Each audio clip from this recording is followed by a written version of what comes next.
Hey, ¿qué tal? ¿Cómo estáis? Espero que todo bien. En este tutorial lo que vamos a hacer, lo que vamos a ver es diferentes métodos sobre cómo posicionar o crear mallas o patrones sobre una superficie. Va a ser un tutorial un poco diferente porque el archivo ya lo tengo creado y la explicación va a estar apoyada sobre el mismo.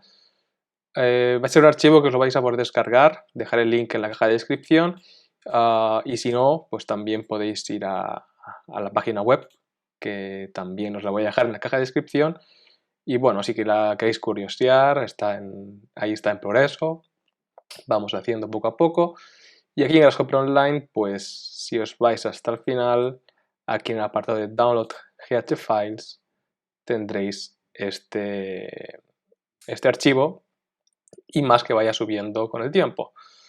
Bueno, vale, vamos a partir de una superficie cualquiera, esta que tengo por aquí representada.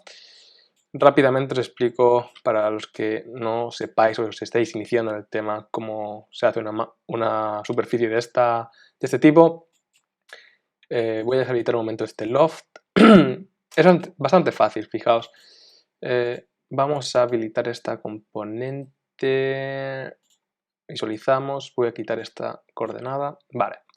Simplemente parto de un conjunto de puntos posicionados en el eje X, utilizando la componente de rango, y sobre estos puntos le aplico una componente de seno, ¿vale? Una función seno, y se lo doy a el input de coordenada Y, y así creamos este conjunto de puntos.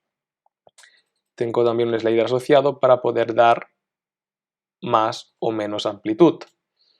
Ya luego hago prácticamente lo mismo para conseguir un segundo conjunto de puntos, este de aquí arriba, con la particularidad de que aplico otro slider para subir en altura. De la misma manera podemos controlar su amplitud más o menos a nuestro antojo. De la misma manera, también vuelvo a repetir, pues podríamos agregar más o menos puntos al conjunto. Muy bien. Simplemente interpolamos puntos, perdón, y ya estaríamos listos para hacer el loft que voy a habilitar. Tardará un poquito. Vale, ahí está.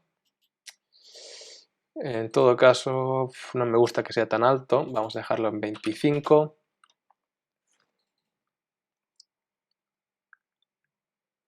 Y bueno, pues venga, vamos a ir con el primero de los métodos.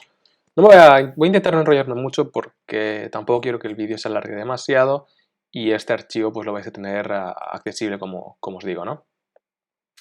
A ver, un momento, esto también fuera. Vamos a ir con este isotrim, primer método, el isotrim. ¿Qué necesitamos para el isotrim? Bueno, pues básicamente un dominio bidimensional porque estamos tratando con superficies, ¿vale? Y le vamos a dar valores para uCount y vCount tantos como queramos y conseguir así las subdivisiones deseadas. Bien. ¿Qué pasa con esta técnica, con este método?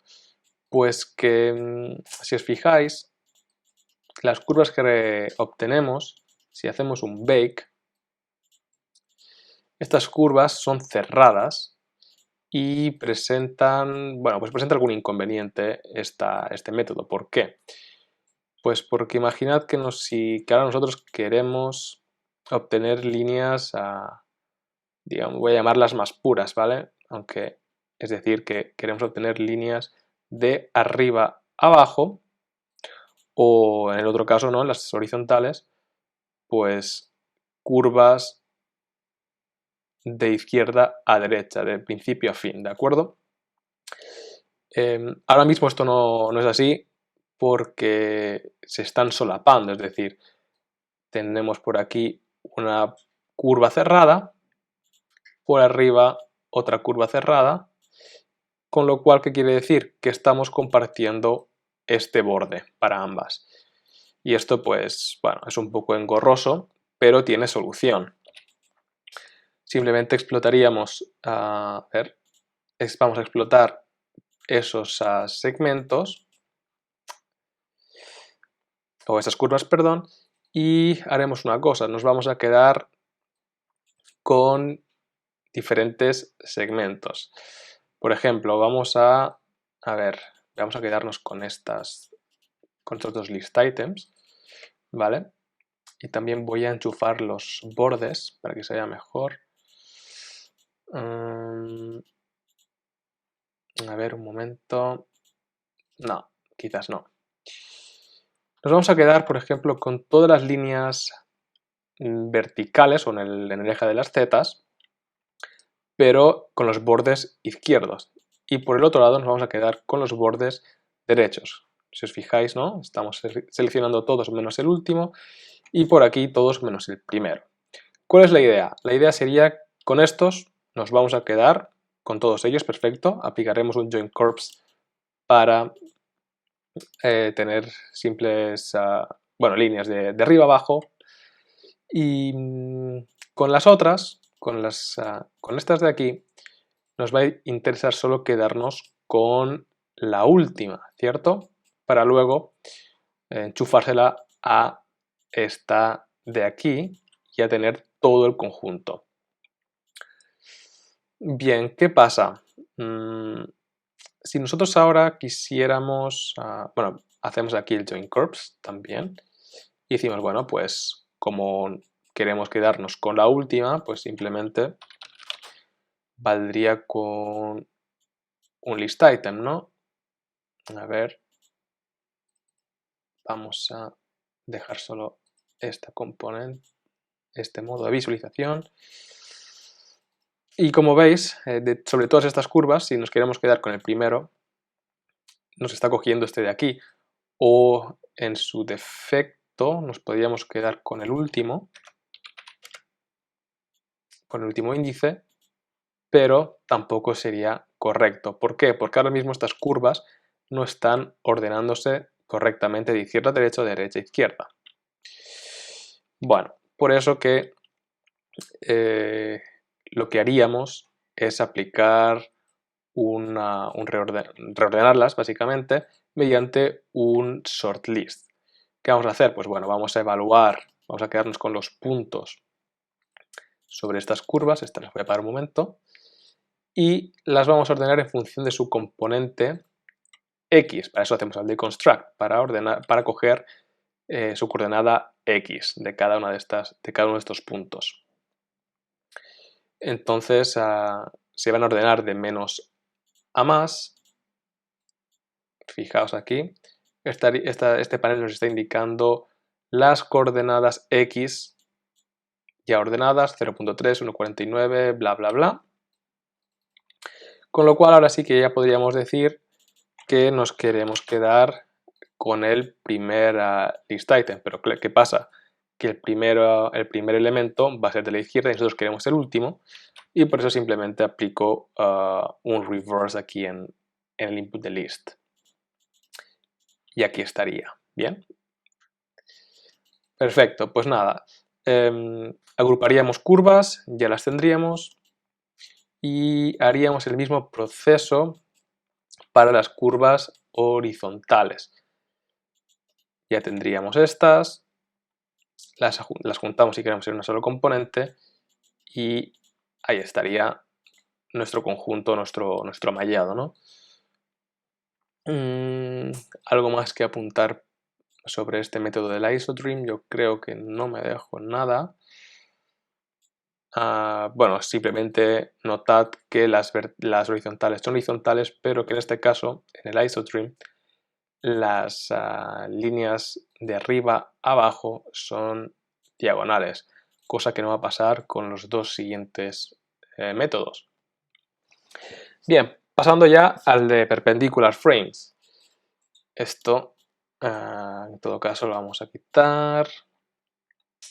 Vamos a enchufar esta superficie, vamos a ir a perspectiva. Y bueno, ¿qué hacemos con perpendicular frames? Bueno, habrían dos métodos. El primero, del que voy a partir, es quedarme con simplemente... Vale, se ha apagado también. con el borde de esta superficie, con los contornos, y solo de estos contornos me voy a quedar con dos, con el de la izquierda y el de abajo, o derecha y arriba, lo que independientemente poco importa esto. Cojo los dos bordes y empiezo a enchufar perpendicular frames, tantos como queramos, por aquí y por allá. Aquí hay una cosa importante, y es que, a ver, para estos perpendicular frames, los que van a ir de manera, digamos que más horizontal, no va a haber problema, fijaos. A ver, yo creo que son estos. Eso es. Las intersecciones están produciendo correctamente, pero ¿qué pasa con estos otros perpendicular frames, que serían los verticales, digamos, los planos verticales inclinados?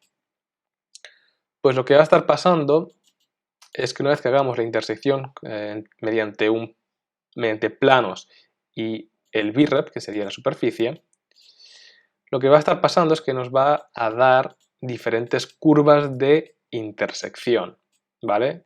Bueno, y esto es lógico porque la intersección es matemática, estamos intersecando un plano con una superficie, con un VREP, y pues vamos a obtener diferentes curvas.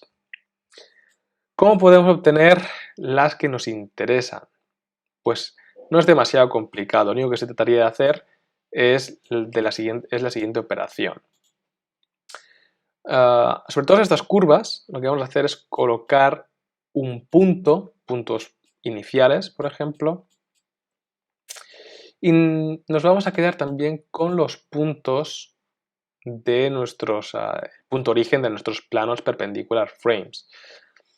¿Y con esto qué vamos a hacer? Pues lo que vamos a hacer es la operación de closest points, la cual nos va a ayudar a decir, oye, fíjate, de todos estos puntos que tengo por aquí, ¿vale? En una sola lista, importante aplicar un graph, de todos estos puntos en una sola lista, voy a evaluar sus correspondientes distancias a estos puntos origen. Entonces vamos a tener diferentes distancias. Fijaos en este panel. Bueno, tendríamos diferentes grupos con diferentes distancias. Hasta aquí no hay problema. Y luego lo que haríamos con estas distancias es ordenarlas de menor a mayor en función de cada uno de estos puntos, estos de aquí. De manera que, voy a ir apagando ya todo esto, de manera que, como digo, si cogemos el primer list item de cada grupo, vamos a estar cogiendo la curva más cercana a ese punto origen, el origen del plano. Y aquí estaría. ¿De acuerdo? Así que tendríamos estas por aquí y estas por allá. Bueno, esta operación o esta primera suboperación, por así decirlo, no sé qué tan conveniente es porque estas intersecciones, esta malla no tiene demasiado sentido, ¿no? Lo que sí es que seguramente, y ahora ya pasamos al segundo método, algunos se esté preguntando o diciendo, oye, es que ¿para qué haces esto? ¿No sería mucho más fácil coger esta longitud en el eje de las X y esta otra longitud en el eje de las Z y simplemente empezar a posicionar tus perpendicular frames sobre ellos? Pues sí, sinceramente sí, sería más fácil y vamos a verlo. Simplemente lo que yo haría es aplicar un bounding box, una caja contenedora sobre esta superficie, deconstruirla para obtener sus dimensiones en el eje X y eje Z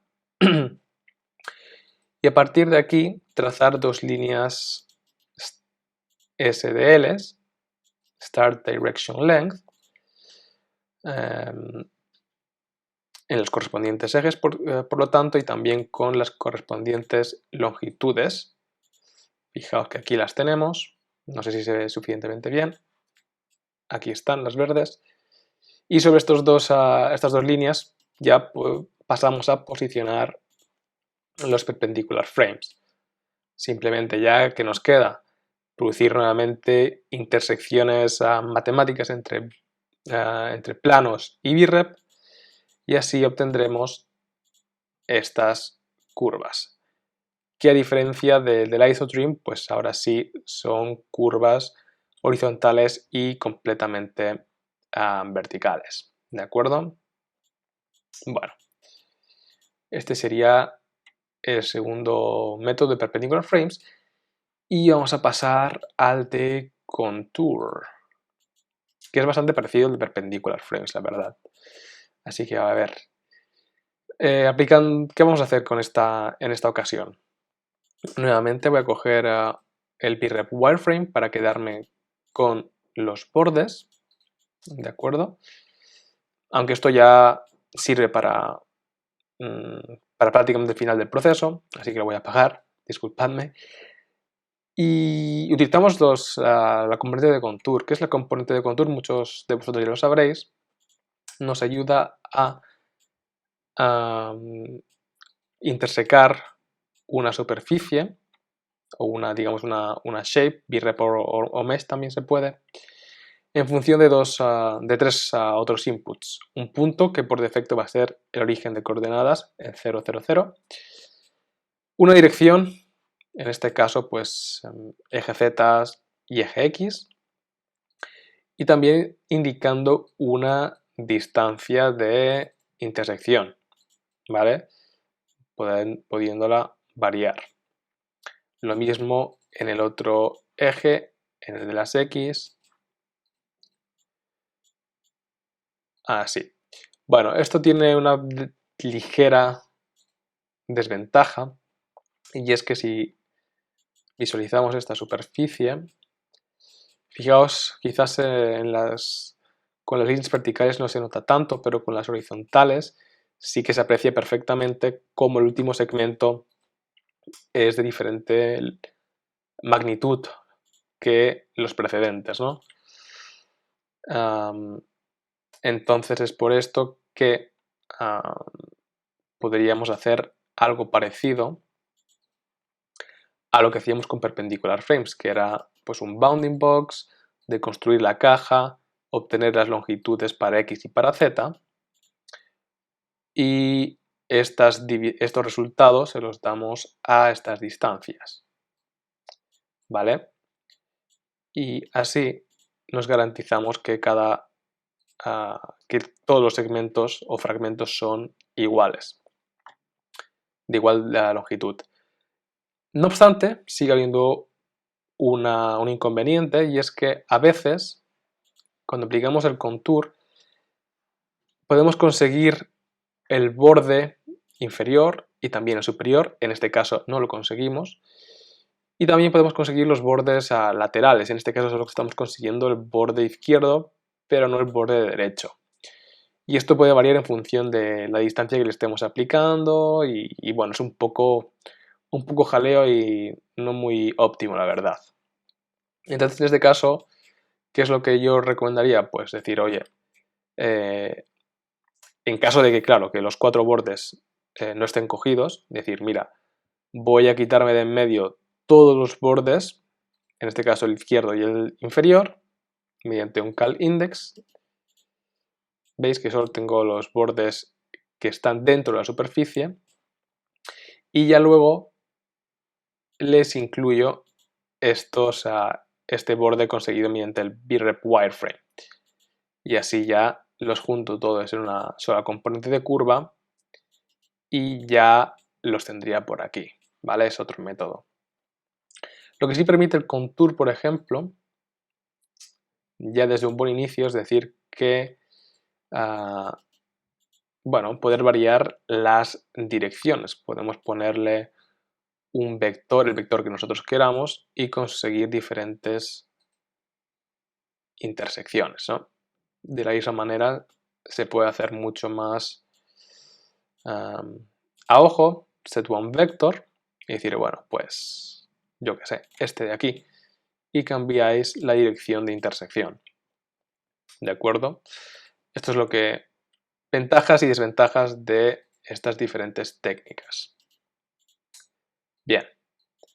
Y ahora ya vamos con las últimas tres, que son las más, seguramente las más útiles, por así decirlo. Y vamos a ir con el plugin del Launchbox, que si no lo tenéis, pues os recomiendo que lo tengáis, que lo bajéis de Food for Rhino, por ejemplo, y le empecéis a dar caña, porque es bastante útil. Bien, lo tendríamos por aquí. Y podríamos aplicar sobre esta superficie una Diagrid Structure, que la tenéis aquí en el submenú de Structure, Diagrid o Grid Structure, también podemos utilizar un Hexagonal Structure. Y como veis, pues bueno, vamos a quitar esto.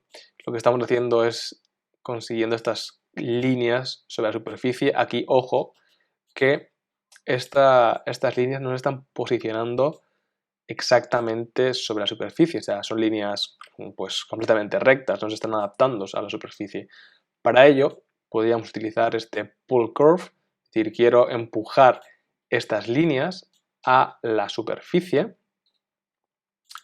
pero hay una pequeña pega, ¿no? Y ese inconveniente es que ya estas curvas dejan de ser líneas para, pues bueno, tener diferente grado de curvatura y bueno, esto ya es cada uno evaluar si le conviene o no. Lo mismo con la grid.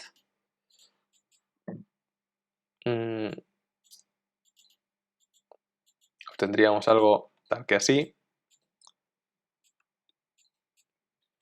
Vuelvo a repetir que no está sobre la superficie, sino que la coge como referencia para crear la grid. Y bueno, pues lo mismo con el hexagonal cells, que queda bastante bien. Aquí, bueno, ya sabéis, podemos controlar en el U-Division y V-Division el número de segmentos, filas y columnas. Y aquí en el T-Parameter podríamos también controlar un poquito la forma de estos hexágonos. ¿De acuerdo? Bueno, y vuelvo a repetir, podríamos empujarlos, pull curve, a la superficie, así, para aquí, vamos a dejarlo en 0.25,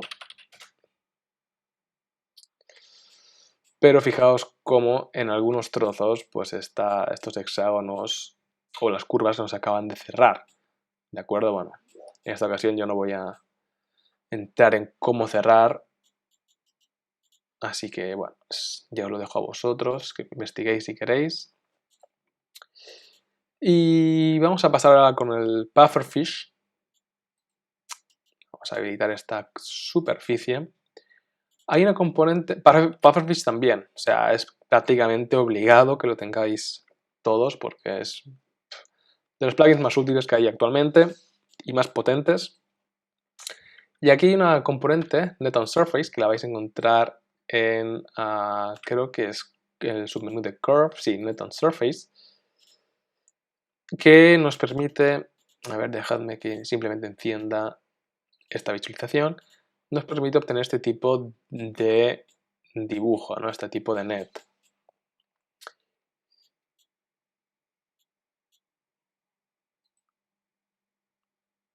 Ahí estoy cambiando un poco el uCount y el vCount. Va un poco lento porque tengo asociado otra componente, esta de Twin Consecutive Curves on Surface, que también está aquí en Curve.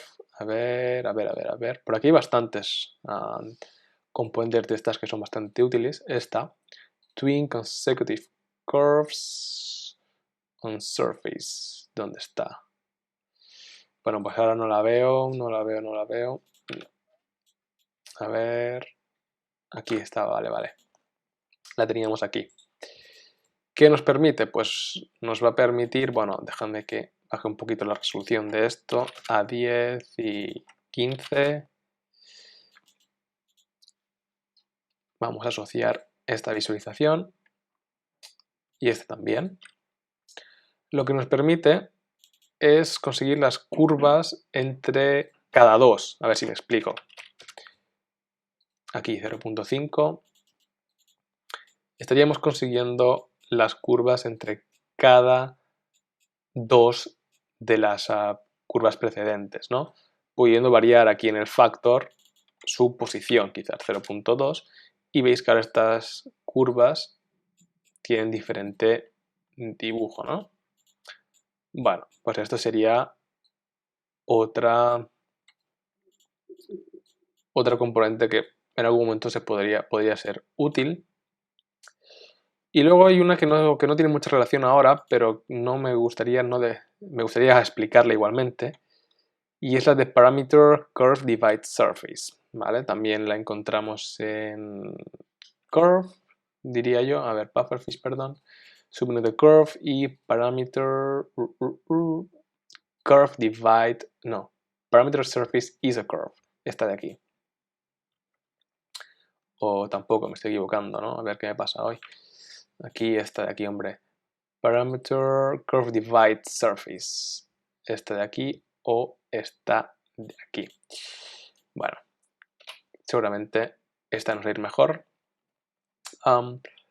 Esta componente nos permite simplemente evaluar las isocurvas en un punto específico, ¿no? Tanto en un parámetro para U y otro parámetro en V. Fijaos, aquí estaría. Y esto es bastante útil, a mí me gusta particularmente más que, digamos, la componente de IsoCurve por defecto que viene con el Grasshopper. ¿Por qué? Porque, bueno, ya sabéis que, y si no sabéis os lo explico ahora rápidamente, que para esta componente nos pide un UV point, ¿no? Y para hacer esto, podríamos hacer, por ejemplo, una reparametrización, primero, y actuar consiguientemente con un MD slider, porque nos estamos moviendo entre los valores de 0 y 1, por eso que estamos también reparametrizando. Fijaos, vamos a dejarlos en 0.5, o no, 0.4 está bien. Vamos a dar el MD slider al UV point. Si escucháis más ruidos de lo normal es que estoy resfriado, así que me tenéis que disculpar. Perdonadme. Y vamos a mover un poquito esta curva 0.4, 0.5. Y fijaos cómo que ahora mismo no coinciden estas dos isocurvas cuando estamos dando los mismos valores, aparentemente, pero no coinciden. Bueno, si en realidad hacéis un poco de zoom, esto se debe a que este gráfico pues no es perfectamente exacto, ¿no? Esto es un poco a ojo y a mí lo que es a ojo pues tampoco me acaba de gustar. Así que lo que podríamos hacer simplemente es aplicar un construct point y darle pues este 0.5 a X y este 0.4 a Y. Y aquí la tendríamos, ¿vale? Sería otra manera de conseguir la isocurva. Yo creo que coinciden perfectamente, ¿no? Sí, bien. Pero bueno, yo creo que la componente de Pufferfish pues es más rápida y nos ahorra pues unos segundillos. Vale, yo creo que de aquí no me dejo nada. Y ya pasaríamos luego al último método, que no es el 5, perdón, es el 6. Así que seguramente tengáis que corregirlo en el archivo si os lo bajáis. Vamos a cerrar esto. Y vamos a explicar un poquito este paraquet. También tenemos la misma superficie inicial. Y paraquet, pues bueno, yo no lo uso mucho, la verdad, pero si queréis trabajar con patrones, con mosaicos y así, pues puede ser bastante útil en algún momento. Y fijaos, aquí yo he utilizado un pattern genotype K, que lo tendríais aquí en Pattern Generation. Aquí vais a encontrar bastantes patrones a elegir a vuestro antojo, ¿no? Yo creo que he cogido este, ¿no? El K. ¿Y qué nos pide? Pues, perdón, vamos a ir con el de arriba primero. Nos pide una base polyline, es decir, una polilínea como base, como contorno, donde generar el patrón. Y luego nos pide, bueno, posiblemente un factor para cambiar el dibujo. Muy bien. Ya tenemos un patrón fácilmente construido. Y luego, combinando el paraquet con pufferfish nuevamente, vamos a conseguir un resultado como este que veis aquí. Un momento, vamos a cerrar. Vale, veis que todo está perfectamente, estos patrones están perfectamente conectados. Y esto es porque estamos trabajando, que no lo he mencionado antes, con una mesh. Yo lo que he hecho es convertir esta superficie a una mesh surface. Vale, le doy las divisiones que correspondan, las que queramos, para conseguir caras cuadrangulares, ¿de acuerdo? Caras perfectas sobre las cuales se va a proyectar este patrón que hemos generado. De otra manera, si intentamos proyectar este patrón sobre una superficie, a ser curva, pues no se va a hacer de manera perfecta, lo vamos a ver ahora. En todo caso, para proyectar este patrón, vamos a irnos a, como digo, pufferfish y vamos a irnos a submenú de surface, perdón, transform, y vamos a coger este, como estoy con la tos, a ver, que me he desconcentrado. Este Morph to Twisted Box, que es este de aquí, y también cogeríamos aquí en Twisted Box esta componente de Twisted Box Mesh, ya que estamos trabajando con una mesh. Muy fácil. Nos pide un input de mesh, conectamos, nos pide un thickness, un espesor que como, bueno, se lo podríamos dar, pero como la superficie no tenía ningún espesor, lógicamente vamos a mantener 0 como thickness, ¿de acuerdo? Y luego cogeríamos este output y se lo entregaríamos a estos targets. Bueno, vamos a explicarlo un poquito mejor. Lo que queremos hacer es colocar pues este patrón de aquí abajo sobre esta Twisted Box Mesh, y para eso tenemos que hacer este morph, deformar o sea, conseguir una deformación a la Twisted Box.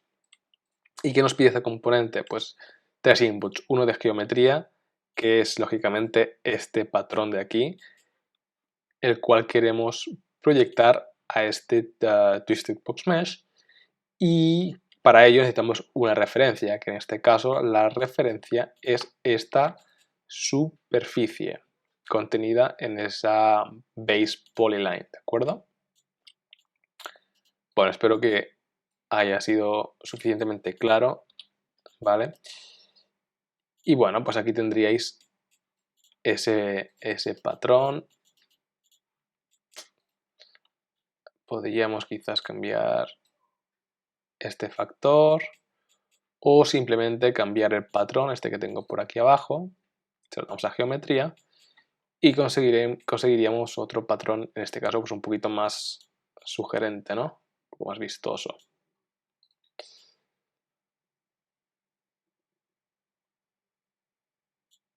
O bueno, ya simplemente podríais probar con otros de los patrones que hay en Paraquet, o incluso crear algunos vuestros también, si os animáis. Aquí hay bastantes, bueno, ya lo iréis viendo.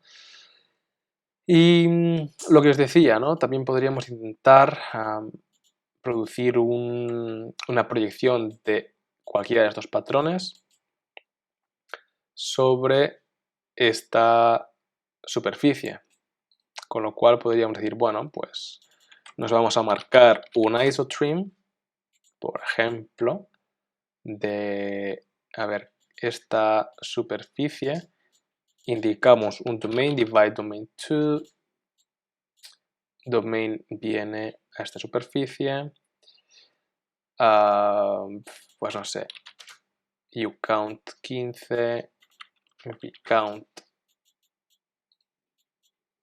lo que sea. Vamos a apagar esto, ¿vale? Y ahora ya tenemos estas subsuperficies. Y si quisiéramos aplicar un mapeo, un map to surface, este de aquí, sin más, nos pide pues unas curvas que vienen a ser estas de aquí. Creo que esto no lo he dicho antes, es importante que cada una de las curvas esté contenida en una sola lista para que este mapeo se realice de manera correcta. Así que acordaos de aplicar el graph en este output, por ejemplo. Y esta curva, este patrón, viene aquí a curve, nos pide una source, que ¿cuál es? Pues bueno, sigue siendo esta superficie base contenedora, y tenemos que también especificar un target, que serían estas subsuperficies. Lo tendríamos por aquí, pero fijaos cómo realmente, no sé si quizás en planta se vea mejor. No se acaba de ver bien. A ver si doy un poquito más.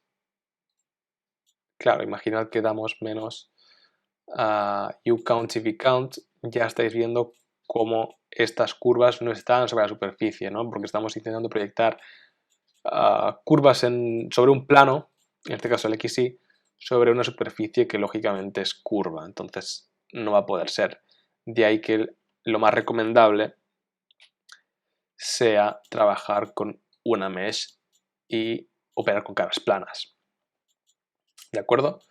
Muy bien, pues nada, habéis visto ya unas cuantas técnicas para hacer este tipo de mallas o patrón sobre superficies.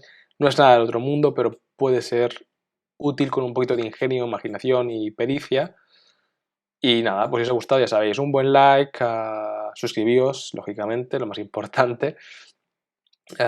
Dejad un comentario si os ha gustado, vuestras impresiones en la caja de comentarios. Ya sabéis que, vuelvo a repetir, este archivo lo tenéis, lo vais a tener en la caja de descripción, o si no también desde la web, que también tendréis en la caja de descripción. Todos los enlaces van a estar ahí. Dicho esto, que vaya bien y nos vemos en próximos vídeos. Un saludo.